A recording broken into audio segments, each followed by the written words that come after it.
I'm continuing with my reading, and what I'm doing in this series is read through the entire standard works of the Church of Jesus Christ of Latter-day Saints. It consists of the Bible, the Book of Mormon, the Doctrine and Covenants, and the Pearl of Great Price.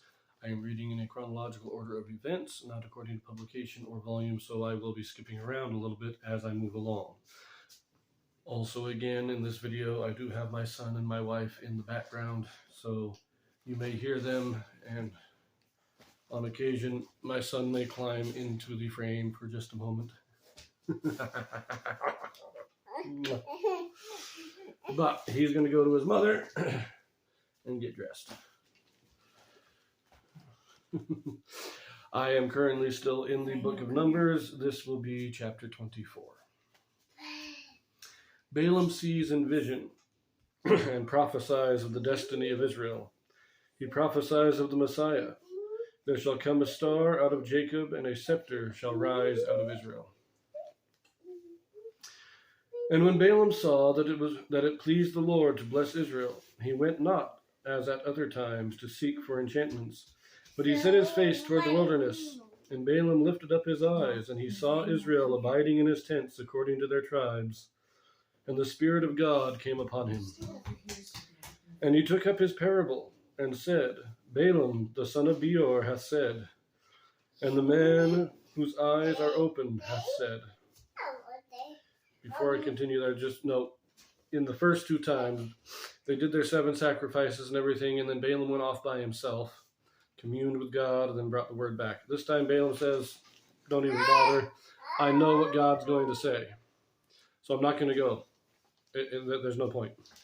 But then he does look out. When he sees Israel, God opens his eyes and he has this vision. And that's what we're going to read about right here. Verse 4. He hath said, which heard the words of God, which saw the vision of the Almighty, falling into a trance, but having his eyes open, how goodly are thy tents, O Jacob, and thy tabernacles, O Israel. As the valleys are they spread forth, as gardens by the river's side, as the trees of line, aloes, which the Lord hath planted, and as cedar trees beside the waters. He shall pour the water out of his buckets, and his seed shall be in many waters, and his king shall be higher than Agag, and his kingdom shall be exalted. God brought him forth out of Egypt. He hath, as it were, the strength of an unicorn. He shall eat up the nations, his enemies, and shall break their bones and pierce them through with his arrows. He couched, he lay down as a lion, and as a great lion, who shall stir him up? Blessed is he that blesseth thee, and cursed is he that curseth thee. So he's seeing in vision here the future glory and majesty of the nation of Israel. And, the king, higher than Agag, the king of the Amalekites. Now, Agag was the name of the king of the Amalekites in the time of Samuel as well, which is like 250 years later. So could be that Agag is just a title and not a name. It's not an uncommon thing in the Old Testament time for that to be the case. So, but this is, nations will fall, no enemy will be able to stand against Israel. And this is a great vision of Israel's future. So verse 10. And Balak's anger was kindled against Balaam, and he smote his hands together. And Balak said unto Balaam, I called thee to curse mine enemies, and behold, thou hast altogether blessed them these 3 times. Therefore now flee thou to thy place. I thought to promote thee unto great honor, but lo, the Lord hath kept thee back from honor. And Balaam said unto Balak, Spake I not also to thy messengers which thou sentest unto me, saying, If Balak would give me his house full of silver and gold, I cannot go beyond the commandment of the Lord, to do either good or bad of mine own mind? But what the Lord saith, that will I speak. And now behold, I go unto my people. Come therefore, and I will advertise thee what this people shall do to thy people in the latter days. So I like Balak gets angry. This time Balak he's angry enough he's threatening to kill Balaam. And Balaam is saying, why are you mad? I told you, even before I came here, I told your messengers I can't say anything other than what God tells me to say. I have done exactly what I said I would do. So why are you doing? But before I go, I'll go, but before I do, let me tell you. Now, before I continue, I got to point out Moab, if you will recall. See, Edom they're the descendants of Esau, the brother of Jacob, right? But Moab is the descendant of Lot, Abraham's nephew. Moab and Ammon, the Ammonites and the Moabites, they're the descendants of Lot. And they were given their own land. So this is, again, not quite as close a relative as the Edomites would be to Israel. Edom and Israel are, as they say, brothers. Moab and Israel are cousins. But they're all still of the same general family. They are still of the children of Eber. So they are all what would be called Hebrews. Just wanted to point that out. But let us see the rest of Balak's vision here. Verse 15. And he took up his parable and said, Balaam the son of Beor hath said, and the man whose eyes are open hath said, he hath said, which heard the words of God and knew the knowledge. Oh boy.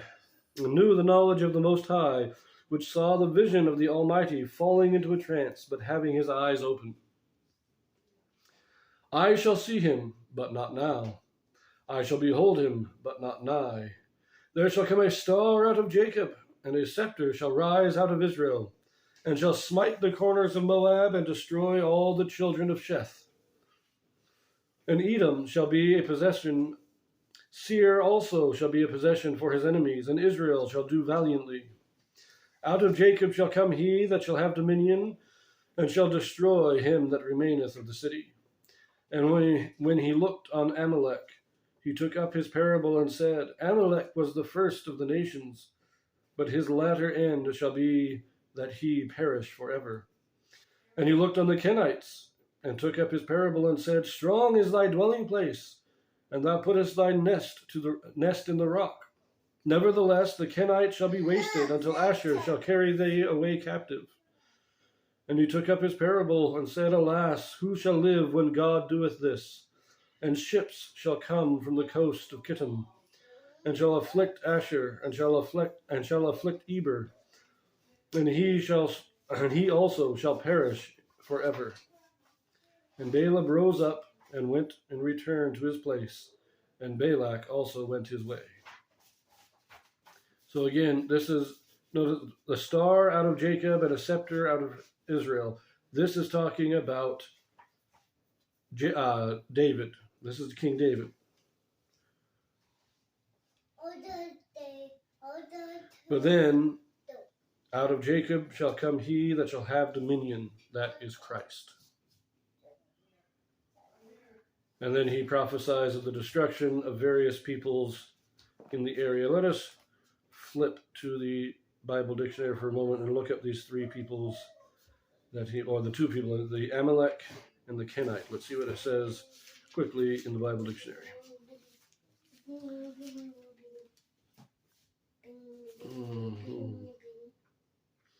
Amalek, an Arab tribe that lived in the desert of Paran between the Arabia and the Mediterranean, and at one time seemed to have ranged as far north as Mount Ephraim. The Amalekites were at constant war with the Hebrews from the time of Moses, till their power was broken by Saul and David, and their last remnant was destroyed by the Simeonites.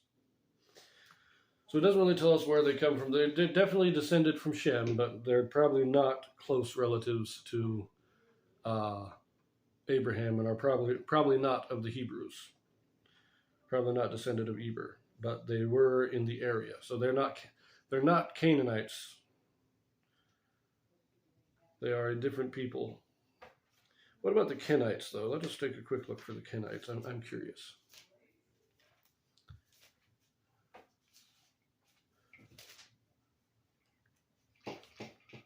A little too far there. Here we are. Kenites, probably a Midianite tribe descended from Abraham by his wife Keturah. Moses' marriage with the daughter of Jethro, a prince and priest of Midian, was also a cause of long-standing friendship between the Kenites and Israelites. The Rechabites were a sect of or family belonging to this tribe. Interesting. So the Kenites were also Hebrew.